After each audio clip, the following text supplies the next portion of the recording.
El Señor los bendiga grandemente. Hoy vamos a tratar el primero de tres temas que van a ser en su orden. El de hoy, la seguridad del creyente en el arrebatamiento. El segundo tema va a ser el tribunal de Cristo. Y el tercero, las bodas del Cordero. En cuanto al tema de hoy, vamos a empezar con Apocalipsis 3:10. Por cuanto has guardado la palabra de mi paciencia, yo también te guardaré de la hora de la prueba que ha de venir sobre el mundo entero, para probar a los que moran sobre la tierra. Señor, tú conoces, Padre, que hay mucha preocupación, ansiedad, a veces confesada, a veces no confesada, Señor. Y también entre tu pueblo, preocupación sobre las cosas que están pasando.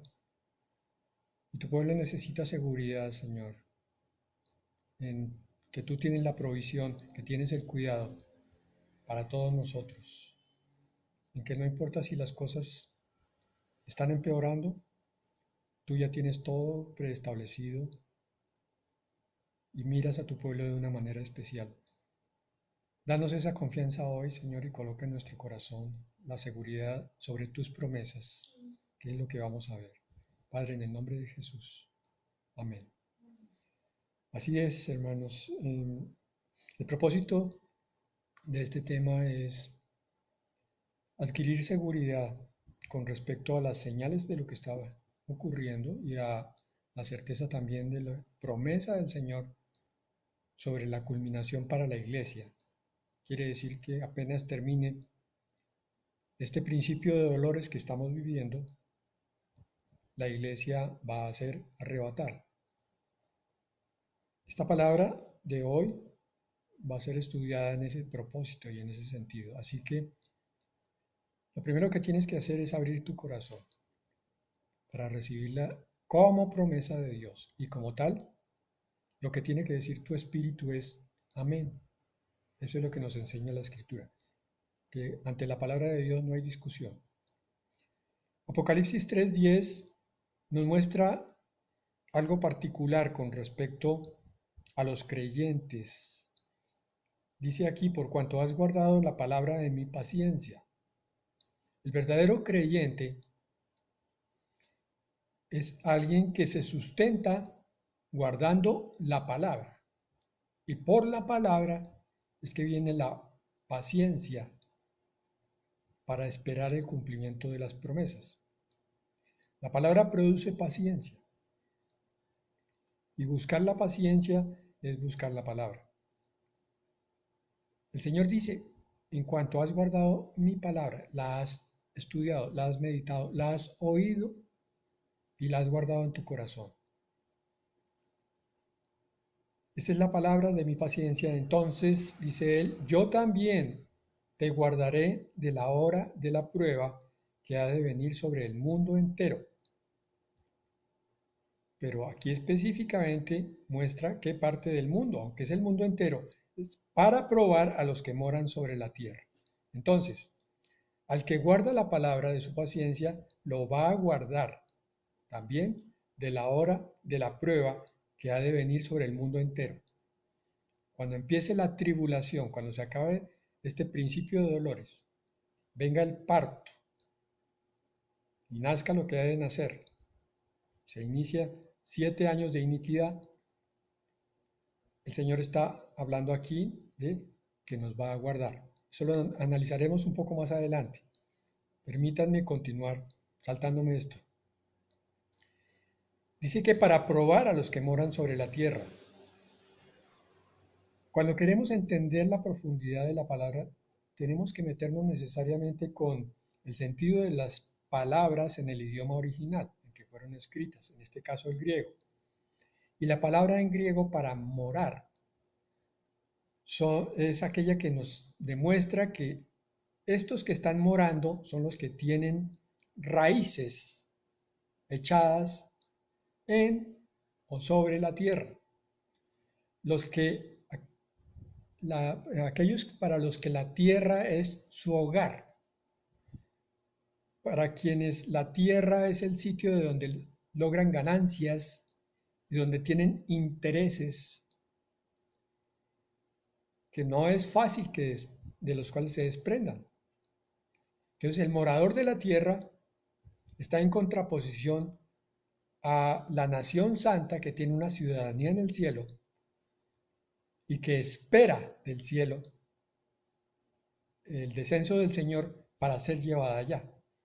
La iglesia verdadera, ya aclararemos qué significa eso más adelante, la iglesia verdadera no está morando en la tierra, aunque vive en la tierra, pero su verdadera morada está en los cielos. Entonces hay una diferencia de habitantes. Esta palabra está dirigida entonces a los que han depositado sus intereses, su amor, su afecto, su búsqueda, su anhelo en las cosas de Dios, en las de arriba, no en las de la tierra. Y aclara que los que tienen los intereses acá son los que van a tener que pasar por la prueba. Esto tiene que ser muy claro en nuestra mente y en nuestro corazón para disipar angustias y preocupaciones mal fundamentadas.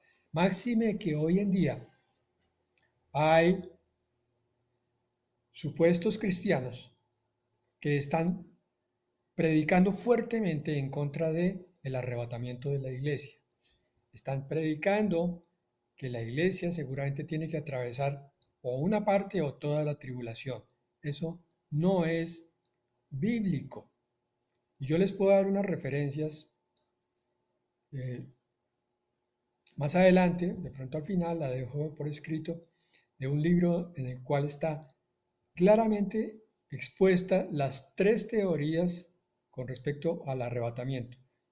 Al final de la tribulación, en la mitad y al principio.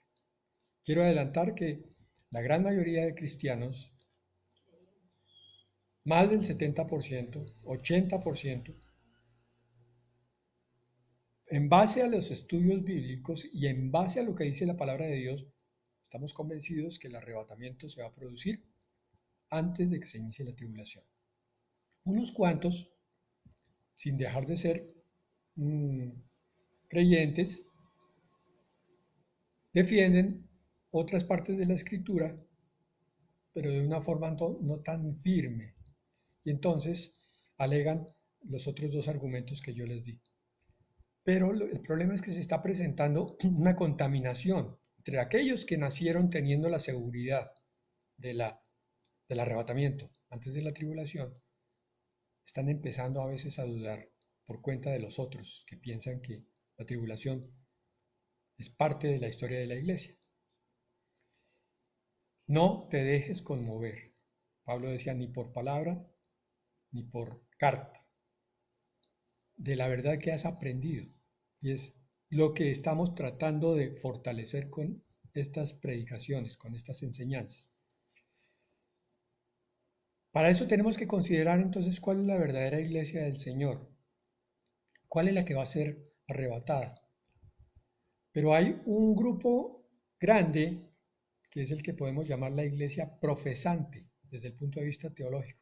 La iglesia profesante es toda la que profesa, o sea, la que en algún momento ha dicho, sí, el Señor Jesucristo es mi Salvador, pero no han hecho ese compromiso de corazón, si no podemos decirlo solamente de boca. Quizás estuvieron en un momento de angustia, alguien los invitó a una iglesia cristiana, de pronto el pastor los hizo pasar allá adelante, ellos se sintieron bastante incómodos y el pastor les dijo, ¿quieres recibir al Señor Jesucristo? Y esta persona por miedo, por pena, por presión, por lo que sea, terminó diciendo sí.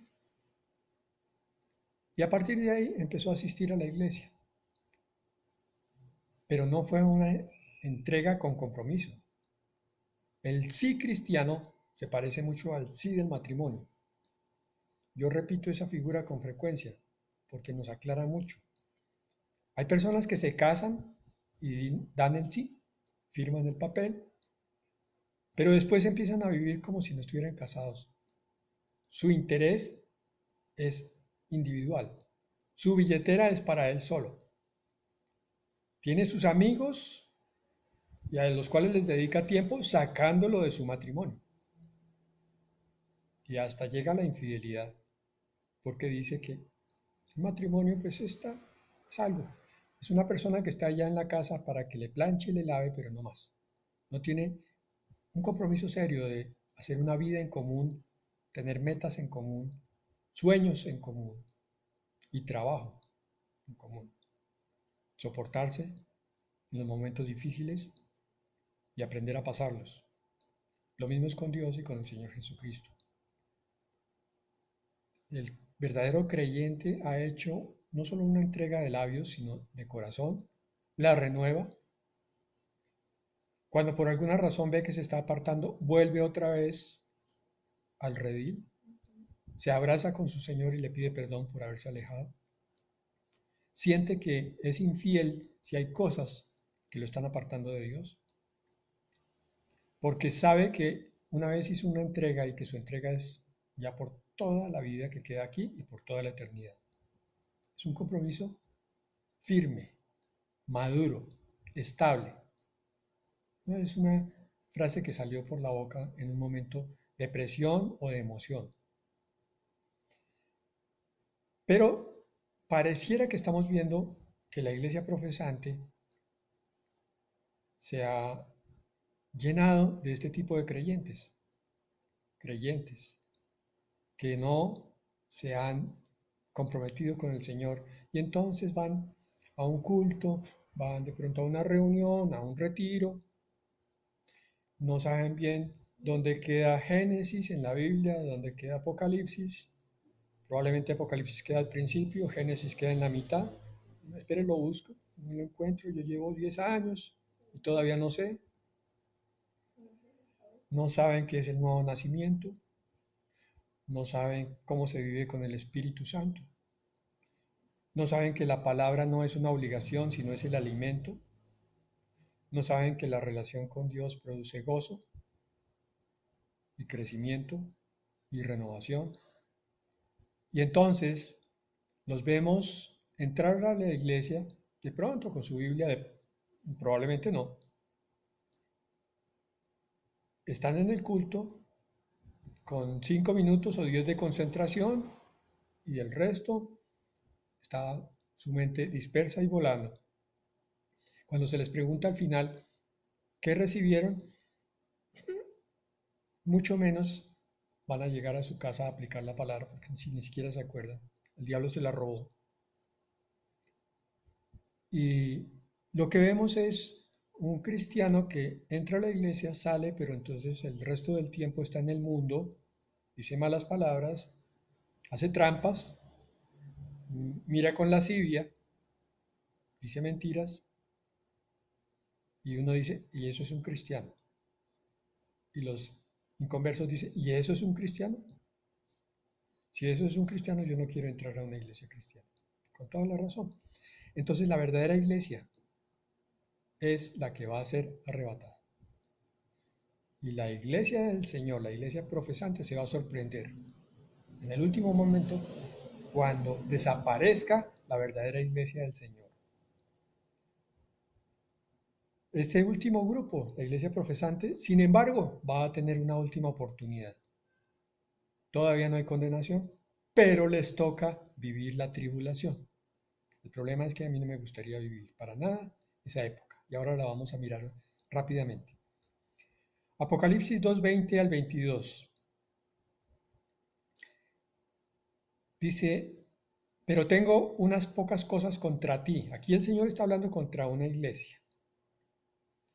Tiatira, que toleras que esa mujer Jezabel, que se dice profetiza.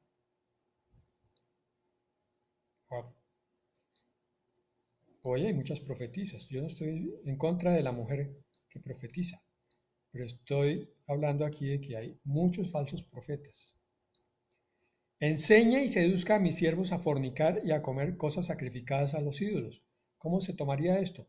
No, hermano cristiano, tranquilo, usted puede vivir como se le dé la gana porque el Señor ya lo perdonó y lo sigue perdonando. Su gracia es tal que no importa el pecado que usted cometa, usted siempre va a estar en la gloria con Dios. Entonces, de esa falsa profecía, de esa falsa enseñanza, vemos a cristianos que no tienen vidas transformadas porque no están en relación directa con el Espíritu Santo, que es el que transforma, el que santifica. Apocalipsis 2:21. Y le he dado tiempo para que se arrepienta. Este ha sido el tiempo. Este tiempo también es de arrepentimiento. Esta cuarentena. Pero no quiere arrepentirse de su fornicación. La falsa iglesia cree que todo está bien. Y dice 2:22, miren, he aquí, yo la arrojo en cama. La arrojo en cama. Esto es una enfermedad grave. Y en gran tribulación a los que con ella adulteran. Pudiera haber dicho, y en tribulación, o en sufrimiento, o en castigo, pero dijo, gran tribulación. La iglesia falsa de Tiatira, los que siguen a la falsa profecía, van a pasar por una gran tribulación y algo que los arroja en cama. A los que con ella adulteran si no se arrepienten de las obras de ella. Bueno, ¿cuál es la importancia de esta palabra, hermanos? Primero que entendamos que la gran tribulación es algo verdaderamente terrible. El profeta Sofonías tiene un libro en el Antiguo Testamento con únicamente 3 capítulos. Los primeros dos tercios del libro, se refieren a lo que Dios va a hacer en el tiempo de la ira de Dios, o sea, el tiempo de la tribulación. Vamos a leer solamente algunos apartados. Sofonías 1:1. Palabra que Jehová dirigió a Sofonías, hijo de Cusi, hijo de Gedalías, hijo de Amarías, hijo de Ezequías, en tiempo de Josías, hijo de Amón, rey de Judá. Versículo 2. Destruiré por completo todas las cosas de sobre la faz de la tierra, dice Jehová. Destruiré hombres y bestias, destruiré las aves del cielo y los peces del mar. Haré perecer a los malvados y extirparé a los hombres de sobre la faz de la tierra, dice Jehová. Extenderé mi mano contra Judá y contra todos los habitantes de Jerusalén. Exterminaré en este lugar los restos de Baal y los nombres de los ministros idólatras junto con sus sacerdotes. La gran tribulación tiene 2 objetivos primordiales. Una, un trato particular y directo para Israel. Y 2, un trato general y directo también para las naciones que han destruido el mundo y han atacado a Israel.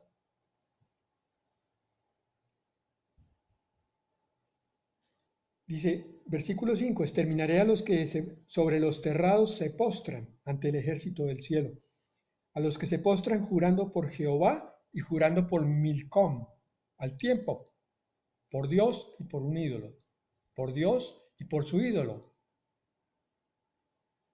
por su falsa creencia. A los que se apartan de Jehová, a los que no buscaron a Jehová ni lo consultaron. ¿Qué dijo? A esos va a castigar. Saltemos, para no leer todo, al versículo 14 del capítulo 1.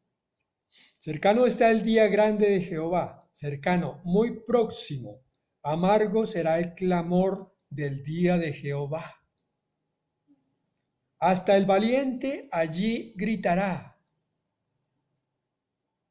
Día de ira aquel día de angustia y de aprieto, día de alboroto y de asolamiento, día de tiniebla y de oscuridad, día de nublado y de entenebrecimiento, día de trompeta y de alarido, sobre las ciudades fortificadas y sobre las altas torres.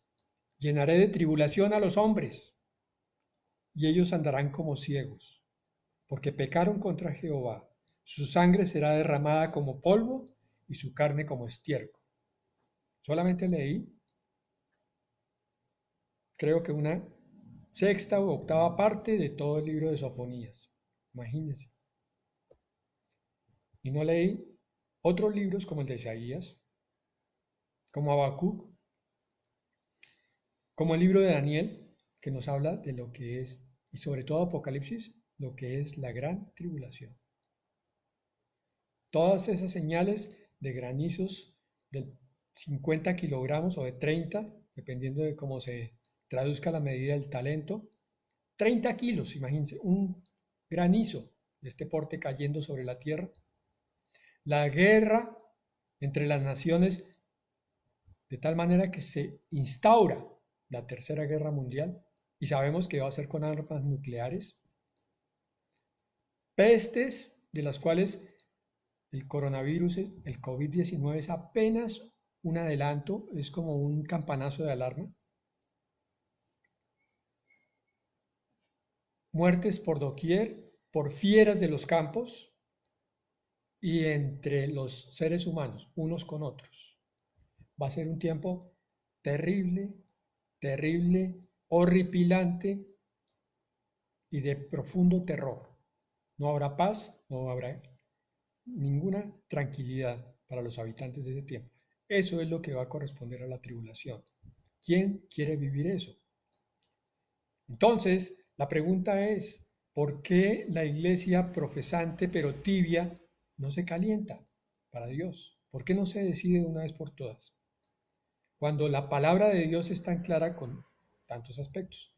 Pero bueno, el propósito de hoy no era enfocarnos en el castigo, sino en la esperanza de la iglesia.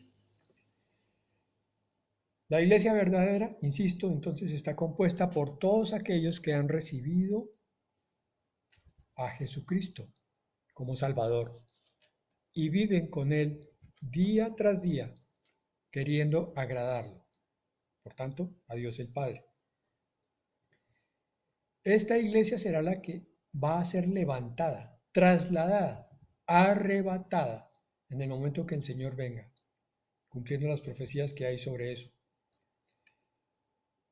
Pero la parte incrédula de la iglesia se quedará junto con Israel y junto con todas las naciones impías y todos los ateos y todas las religiones que no han visto a Jesucristo como el camino, la verdad y la vida, donde Él dice que nadie llega al Padre si no es a través de Él. Volvamos a la iglesia verdadera. Entonces, si tú todavía que estás oyendo esto no eres parte de la iglesia convencida, no te preocupes. En este mismo momento puedes hacer un compromiso con el Señor. Puedes decirle, Señor, perdóname. No he tomado tu palabra en serio. No he tomado tu persona como un compromiso para mi vida. Pero hoy quiero hacerlo. Y a partir de hoy, todos los días de lo que resta de tiempo para este planeta. Si tú vienes esta noche por mí, Señor, prepárame. Eres tú. Si vienes dentro de un mes o un año, prepárame, Señor. Y manténme este tiempo que queda buscando de ti, llenándome de tu palabra y buscando tu presencia. Esa es la oración que tú puedes hacer, muy sencilla. Si en tu corazón hay angustia porque no sabes si eres de la iglesia verdadera o no, haz la oración, la que tú quieras, que te nazca así, en la cual expreses tu deseo de casarte con el Señor Jesucristo, de establecer ese compromiso de aquí hasta que nada nos separe. Entonces, 5 figuras que vamos a ver para mostrar que la iglesia es una unidad con Cristo y que por esa razón es que Cristo viene a arrebatarla como esposa. Primero, la iglesia es el cuerpo, de la cual Cristo es la cabeza. Efesios 1:22, anota las citas, después puedes repasarlas en este audio o video. Efesios 1:22. Efesios 1:22. Y sometió todas las cosas bajo sus pies y lo dio por cabeza sobre todas las cosas a la iglesia. Está hablando de Dios cuando somete todas las cosas a su señorío y al señorío de Cristo. Y toma a Cristo y lo convierte en cabeza de la iglesia. Continúa Efesios 1:23, hablando de la iglesia ahora, la cual es su cuerpo, la plenitud de aquel que llena, que todo lo llena en todo. Entonces, consideremos este versículo. Cristo es la cabeza y la iglesia verdadera es el cuerpo. ¿A dónde va la cabeza? Tiene que ir el cuerpo. Lo que ocurre es que la iglesia es apenas la novia, por eso está aquí. Por eso no subió en el momento que el Señor Jesucristo subió al cielo. Él fue a preparar lugar a la usanza de las bodas orientales. Ya había pedido la mano de su prometida. Nosotros no somos simplemente una novia que le gusta, somos la prometida de él. Él está preparando lugar, conforme lo dice el Evangelio de Juan, y va a venir a entregar la dote a su novia para llevarla a las bodas. Recuerden que ese es el tercer tema que vamos a ver, las bodas del Cordero. Después del arrebatamiento viene el tribunal de Cristo, que dicho sea de paso, debe ser llamado más bien la presentación al tribunal de Cristo, porque cuando uno habla de tribunal suena como a juicio. La iglesia no va a pasar por juicio cuando se presente ante Cristo.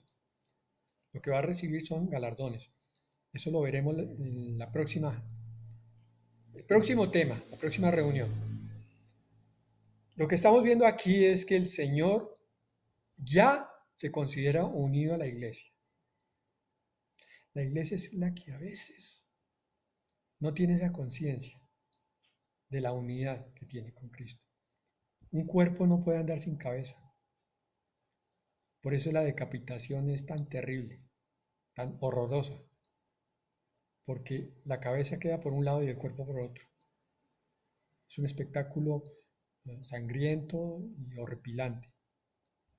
Pero así anda la iglesia muchas veces, sin esa conciencia de que Cristo es su Señor, que es la cabeza. La cabeza es la que envía los impulsos nerviosos, las órdenes, para que se muevan los músculos, para que los procesos de sostenimiento del organismo, la digestión, la respiración, la circulación, todo se produzca, todo arranca de la cabeza. La vida proviene de la cabeza. Qué bendición, qué bienaventuranza que nosotros como creyentes adquiriéramos esa conciencia. No podemos estar apartados de Cristo, no podemos. La vida se pierde inmediatamente. Por eso tenemos que estar unidos a Él, por eso tenemos que buscarlo. Y hermano, si tú eres de los que tiene dificultades para encontrar, para sentir la comunión con tu Señor, también puedes hacer una oración. Todo esto tiene solución en la oración. Señor, ayúdame, Padre. Señor Jesucristo, tú sabes lo que me cuesta andar en comunión contigo. Tú sabes, Señor, que trato de buscarte, inmediatamente mi cabeza se llena de pensamientos que me distraen. Inmediatamente encuentro cualquier pretexto, algo que digo yo que es más agradable que estar contigo. Y me voy por las ramas. No me meto contigo, Señor. Tú sabes lo que me cuesta leer tu palabra, pero ahora entiendo, Señor, que tú y yo somos uno. Úneme a ti, Señor, y saca cualquier cosa que me separe de ti, cualquier obstáculo, material o inmaterial, terrenal o sobrenatural. Sácalo, Señor, porque tú eres Dios. Decíamos que la iglesia es el cuerpo. En Efesios 5:23 nos dice lo mismo, porque el marido es cabeza de la mujer, es un cuerpo, el matrimonio, igual. El marido no puede andar sin la mujer y la mujer no puede andar sin el marido. Así como Cristo es cabeza de la iglesia, la cual es su cuerpo. Vuelve y nos dice lo mismo que nos dijo en Efesios 1:22. Y Él es su Salvador. Por eso les estaba diciendo, tienen problemas para andar con Cristo, Él es tu Salvador. Ora pidiendo la salvación de Él. Cualquier montaña que te separe de Él, Él la puede quitar, si tú lo crees. Y Colosenses 1:18, 3 versículos para reafirmar nuestra convicción de que estamos unidos a Él. Colosenses 1:18, y Él es la cabeza del cuerpo que es la iglesia. 3 versículos que nos dicen lo mismo. El que es el principio, el primogénito de entre los muertos, para que en todo tenga la preeminencia. En todo tenga la preeminencia, en todo lo que tú haces, en todo lo que tú dices. Mira a Cristo como la cabeza que le falta a tu cuerpo, a tu iglesia, y verás cómo empiezan a cambiar las cosas.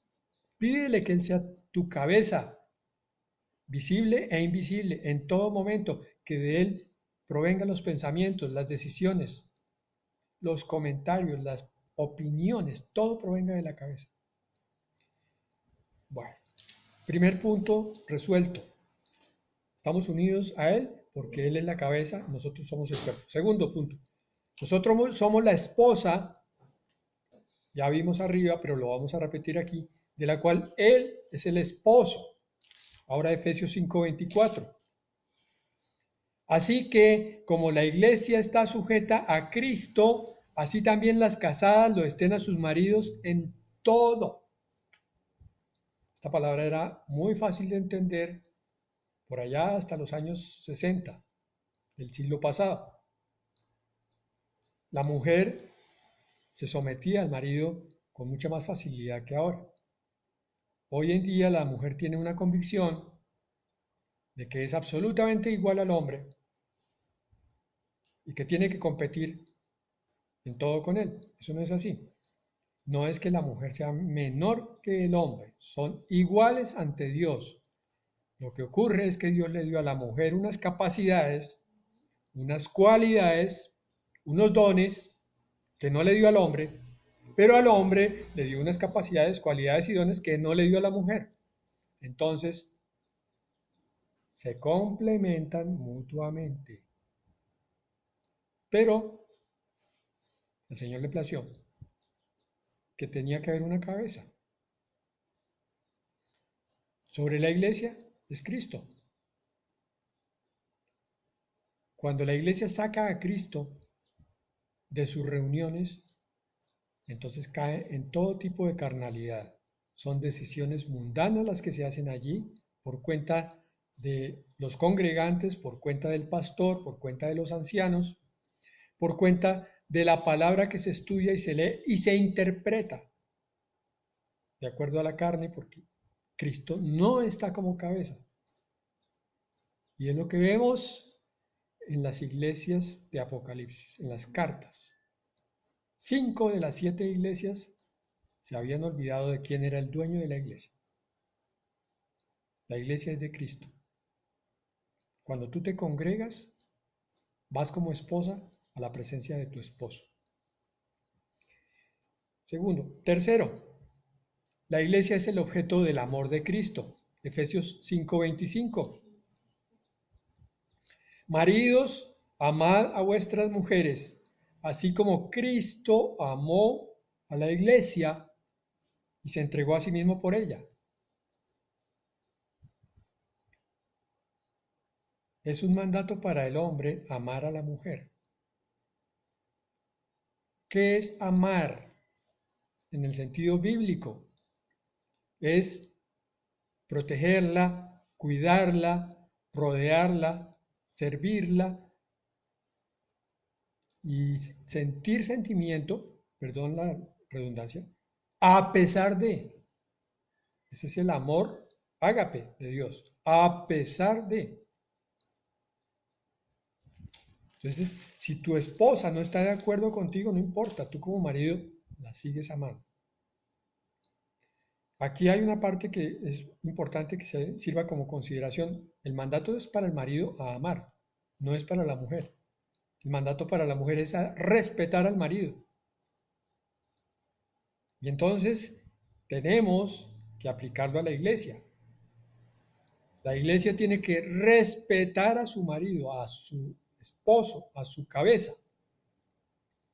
Respetar significa que lo que él diga tiene que ser tomado en cuenta, tiene que ser llevado a la forma práctica de la vida. No como un mandato tiránico, sino como algo que está pues que proviene de Dios. Cristo se sometió al Padre, el hombre se somete a Cristo, la mujer se somete al marido, entonces todos estamos sometidos a Dios. A la iglesia le está faltando respeto por su marido.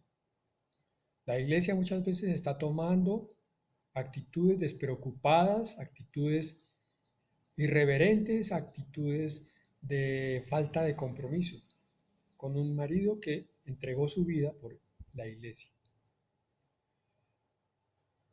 Cuarta razón por la que el Señor va a venir por una iglesia antes de la tribulación. La iglesia es la rama de la cual Él es la raíz y el tronco. Juan 15:5. Yo soy la vid, vosotros los pámpanos. El que permanece en mí y yo en él, este lleva mucho fruto, porque separados de mí nada podéis hacer. Por sus frutos los conoceréis. ¿Quieres saber si una persona es espiritual? Si está metiéndose con Dios, si está siendo renovada en su antiguo hombre para que surja el nuevo. Miren los frutos. Tiene que tener más paciencia, más sabiduría, más mansedumbre, más amor, más gozo, más paz.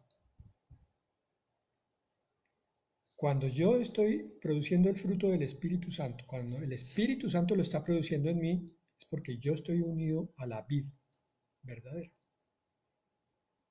Estoy buscando de Él y entonces Él no me va a dejar. Y por último, la iglesia es el edificio de la cual es el fundamento, Él es el fundamento y la piedra angular. A ver, ¿por qué traemos estos puntos, estos 5 puntos? Porque a la iglesia le falta adquirir conciencia, en su gran mayoría, de la verdadera relación que tiene con Jesucristo, como vid verdadera, como marido, como objeto del amor de Cristo y como cuerpo de Cristo.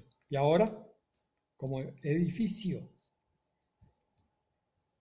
Si nos pusiéramos a meditar en estos significados de esta palabra, y muchas cosas quedarían claras en qué es lo que el Señor busca de nosotros y qué es lo que nosotros debemos buscar en la vida espiritual cristiana. Primera de Corintios 3:9, porque nosotros somos colaboradores de Dios, ¿lo sabías? Tú eres colaborador de Dios, pero ¿cómo? Vosotros sois labranza de Dios, edificio de Dios. ¿Quién construye? Dios. ¿Y qué es lo que construye? No es tu vida aislada. Él está construyendo tu vida en conjunto con la de otros para que se convierta en un edificio.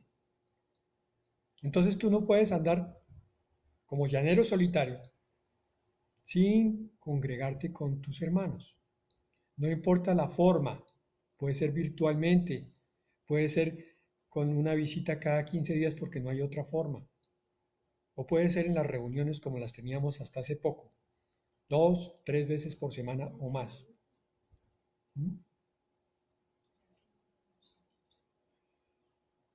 Ahora la forma de congregarnos es esta.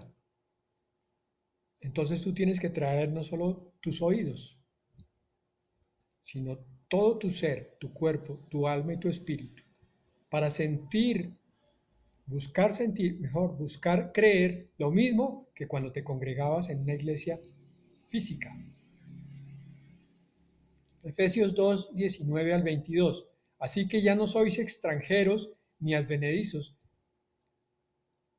sino conciudadanos de los santos,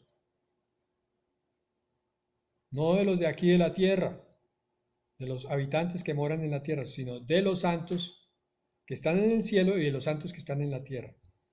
Y miembros de la familia de Dios, edificados sobre el fundamento de los apóstoles y profetas, siendo la principal piedra del ángulo Jesucristo mismo. Antiguamente se construía, y algunas veces todavía, haciendo que en los ángulos principales, las esquinas o los centros de las casas, donde se veía que iba a estar la mayor carga de material, entonces se ponía una piedra mucho más grande que el resto, para que esa piedra fuera la que recibiera todo el peso de las columnas maestras, de las vigas de soporte del techo y de las columnas que también sostenían las paredes. Cristo es la piedra angular del edificio de la iglesia. Versículo 22 de Efesios 2. No, 21, perdón. En quien todo el edificio bien coordinado va creciendo para ser un templo santo en el Señor. De aquí es donde sale la enseñanza que la iglesia tiene que crecer, madurar y dar fruto como una unidad. La iglesia local, la iglesia X, Y o Z, como quiera que se llame, es una iglesia que tiene que volverse productiva para Dios. No es una iglesia que tiene que mantenerse en un mismo nivel durante años y años, porque los individuos, los creyentes, no crecen. La forma como la iglesia crece es cuando los creyentes crecen. Cuando el creyente madura, cuando ve la palabra de Dios, la toma para sí y la aplica en su vida, entonces va a llegar un momento en que va a decir, yo quiero servir a mi Dios tan bueno que me ha dado tantas cosas, yo quiero ahora darle algo de lo que Él me ha dado. Y ese creyente aquí y este por acá y el otro por allá, se van reuniendo y entonces van haciendo que la iglesia sea una entidad viva, una unidad vital, no un edificio muerto, frío. Efesios 2:22, en quien vosotros también sois juntamente edificados para morada de Dios en el Espíritu. Ese es el propósito de la iglesia, ser morada de Dios. O sea, cada uno de los que llega a la congregación, los que se reúnen en el grupo, llega tan vivo del Espíritu, tan lleno de la presencia del Señor, que se conecta con los demás en una unidad perfecta. Y entonces el Señor puede moverse en fulano, sutano, mengano, perencejo, y después en todos los demás. Obvio, el pastor también, la pastora. Y es un organismo vivo, un organismo que quiere servir, trabajar para Dios. Pero se da un fenómeno a veces que es el de la iglesia que dice que está viva, pero no arranca.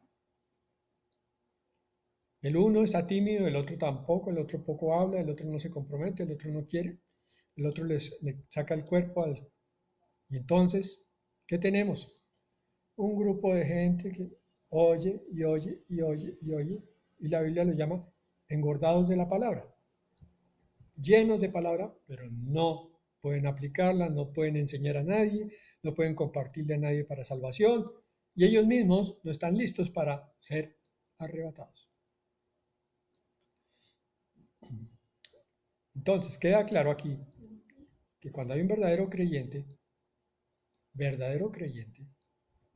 compromiso con el Señor, existe una unidad de cabeza a cuerpo, de esposo a esposa, de piedra fundamental a edificio, por lo cual somos tan valorados por el Señor que el Señor viene por esa extensión de sí mismo. Si no fuera así, la iglesia estaría sujeta a la ira y al juicio. pero esto es imposible. En la primera de Juan 4:17 dice, en esto se ha perfeccionado el amor en nosotros, para que tengamos confianza en el día del juicio, pues como Él es, así somos nosotros en este mundo. ¿Qué dijo? Que hay una unidad tal que como es Él, a semejanza de Él somos nosotros.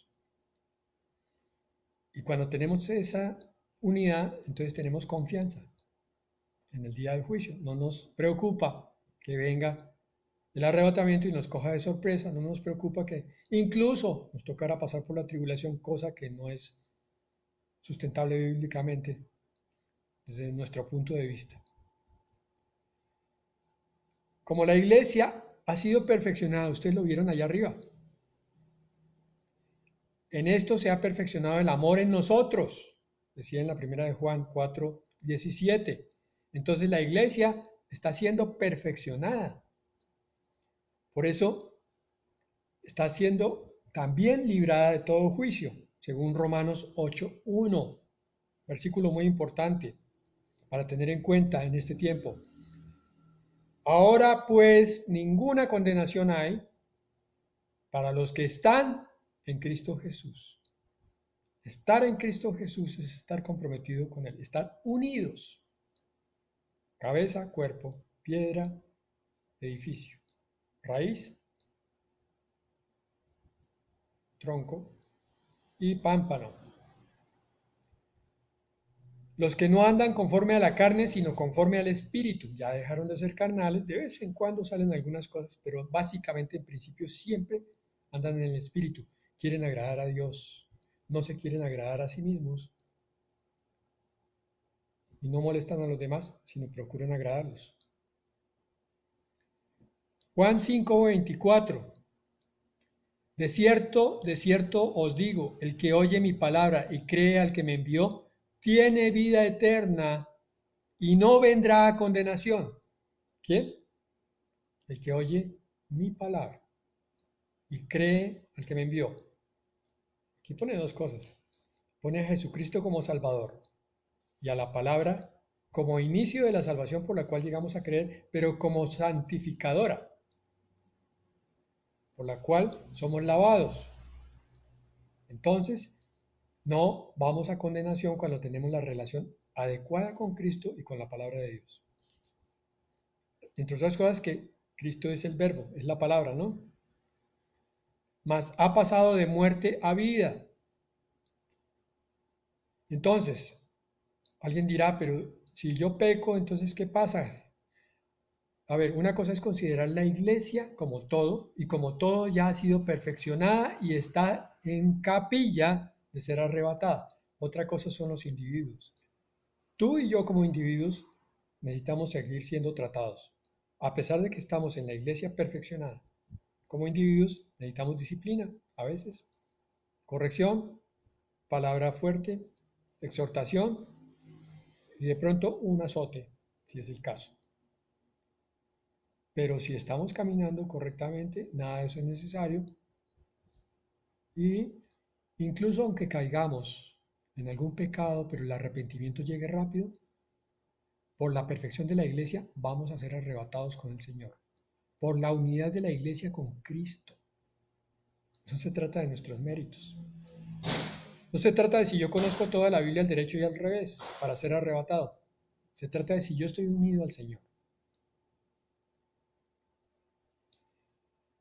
Y por último, hermanos, para terminar, tres pasajes que garantizan que no pasaremos por la tribulación. Primero, ya vimos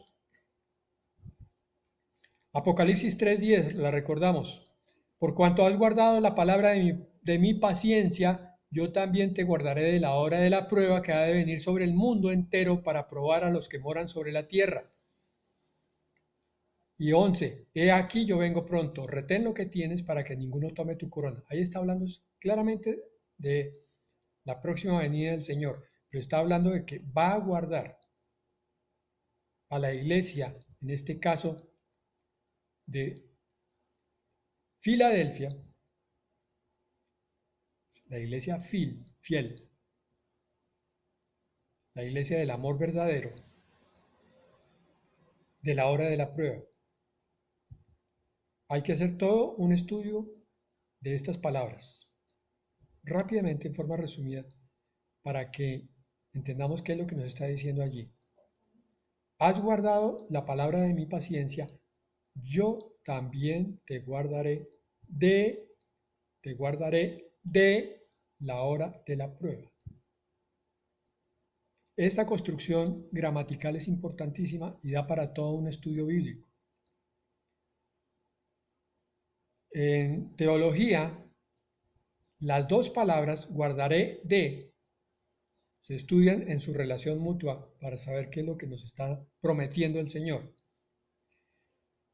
En español podría darse esta construcción, guardaré de la hora de la prueba o guardaré en la hora de la prueba.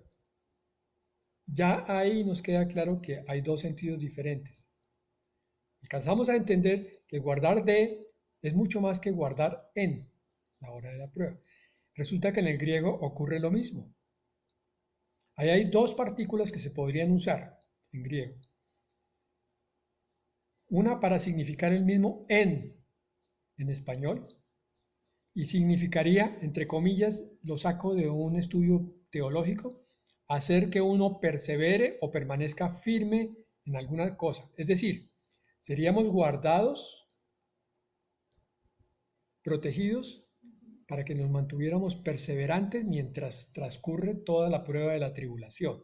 Si la conjunción fuera en, pero es de, en griego es ek, y entre comillas, del mismo estudio teológico, ek quiere decir guardar para que uno escape con seguridad de ella. Entonces, dicho en nuestro lenguaje cotidiano, el Señor nos está diciendo, yo te guardaré para que tú escapes con seguridad de la prueba que ha de venir sobre el mundo entero. Lo repito, te guardaré para que escapes con seguridad. ¿Cómo vamos a escapar con seguridad? Por nuestras propias fuerzas no es posible. La única forma es que Dios venga por nosotros de una forma milagrosa y eso es lo que llamamos arrebatamiento. Aquí está probado a través del estudio del griego, inclusive del estudio del español. Entonces, esta palabra está prometiendo la remoción de la iglesia fiel de la hora de la prueba, no la preservación a través de ella. Segundo versículo que nos asegura, nos garantiza para que tú tengas paz, hermano, para que descanses en estas promesas, para que de aquí en adelante vivas dándole gloria a Dios porque ya viene por ti. Primera de Tesalonicenses 5:9. Porque no nos ha puesto Dios para ira, sino para alcanzar salvación por medio de nuestro Señor Jesucristo. Allí se estaba refiriendo al encuentro de la iglesia con el Señor en las nubes. Esta es la parte final, la conclusión de ese pasaje. Después de que ha dicho que nos encontraremos con el Señor en las nubes, entonces al final dice esto, no nos ha puesto Dios para ira. Está explicando a la iglesia, hay una relación tan especial, tan particular, ni siquiera la hubo así con Israel, que por esa razón es que hay un trato diferente para Israel que para la iglesia. Cometen un error gravísimo de interpretación bíblica aquellos que confunden a Israel con la iglesia y entonces aplican todo el Antiguo Testamento a la iglesia y dicen que la iglesia va a tener que pasar junto con Israel por la gran tribulación, incluso que hasta los 144.000 sellados son de todo el mundo. Ahí viene una cantidad de errores teológicos consecuentes. Entonces nuestro encuentro es para salvación, aquí dice, para alcanzar salvación por medio de nuestro Señor Jesucristo, y está hablando de que es para que vivamos juntamente con Él. Más adelante en el 5:10 nos muestra eso. Después del arrebatamiento De ahí en adelante, la vida en común entre esposo y esposa es por la eternidad. Y el último pasaje, Primera de Tesalonicenses 1:10. Y esperar de los cielos a su Hijo, al cual resucitó de los muertos, a Jesús, quien nos libra de la ira venidera. Miren, son tres pasajes que prometen lo mismo, que vamos a ser librados del momento de prueba para el mundo. Aquí se indica en este último pasaje que nuestra expectativa no es la ira, lo mismo que en el anterior, sino que estamos esperando la manifestación del Hijo de Dios de los cielos, que baje de los cielos, para que entonces se inicie el resto del plan de Dios. No olvides, hermano, que lo que viene a continuación es el arrebatamiento y después la presentación de la iglesia ante el Señor Jesucristo.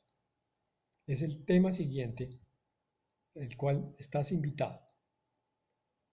Y el tercero, después de este otro, es las bodas del Cordero. También estás invitado para conocer un poco de esta profecía, de la que a veces no se predica mucho, pero profecía que es la que nos da seguridad, esperanza y paz para estos tiempos un poco agitados. Vamos a darle gracias a Dios y vamos a pedirle por los que tienen dificultades para entender que hay un Dios que está obrando por nosotros, aunque no le veamos en este preciso momento. Padre, gracias por tu palabra, Señor. Gracias por la paz que produce tu palabra en los corazones que la oyen con atención dispuesta. Coloca, Señor, a tu Espíritu Santo en modo de trabajo. Perdón el atrevimiento, Padre, lo digo humildemente. En los corazones que están dispuestos ahora para dejar que esa palabra se convierta en fruto, Señor, apacible de justicia. De fruto al 100, al 60 y al 30. Haznos para ti tierra buena, Señor, para que podamos entender que buscándote a ti tenemos la paz, que una de tus promesas es que el que tiene un pensamiento perseverante en ti, entonces recibe paz de ti, Señor. Padre, hoy te pedimos por los que están un poco confundidos, por los que no saben cuál es su futuro como iglesia y como creyentes ante las cosas que están pasando. No saben si tienen que pasar por la tribulación, no saben si van a ser arrebatados, Señor. Pero Padre, tú eres el que puede poner en el corazón de cada uno esta certeza. Ya nos diste la palabra que es fiel, Señor. Tu palabra no miente, porque tú no mientes. Ahora confiamos en ti, Señor. Confiamos en que tú has guiado a nuestro espíritu para entender esta palabra y saber que hay una promesa que está esperando a tu iglesia fiel. Y que si alguno, Señor, todavía no ha entendido el compromiso contigo, pero lo anhela, lo quiere, lo desea en este momento, entonces, Señor, ayúdalo a orar a ti, a orar con tu espíritu, clamando y pidiendo con todo el sentimiento y con toda la sinceridad, con toda la vocación de su corazón, Señor, que su compromiso empieza a partir de este momento, si todavía no había empezado. Y si había empezado pero se había enfriado, entonces su compromiso se renueva en este momento en ti, Señor, porque tú eres nuestro ayudador siempre, Padre, y vas a ser nuestro arrebatador. Eres el que nos va a sacar de esa prueba angustiosa que está esperando al mundo incrédulo, al mundo religioso, al mundo ateo, Señor. Padre, gracias porque no nos toca pasar por allí.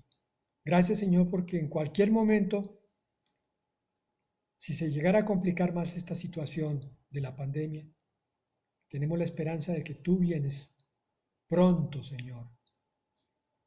vienes por nosotros y vienes por los nuestros, a los cuales tenemos que compartirles con mayor denuedo, con mayor fuerza, Señor,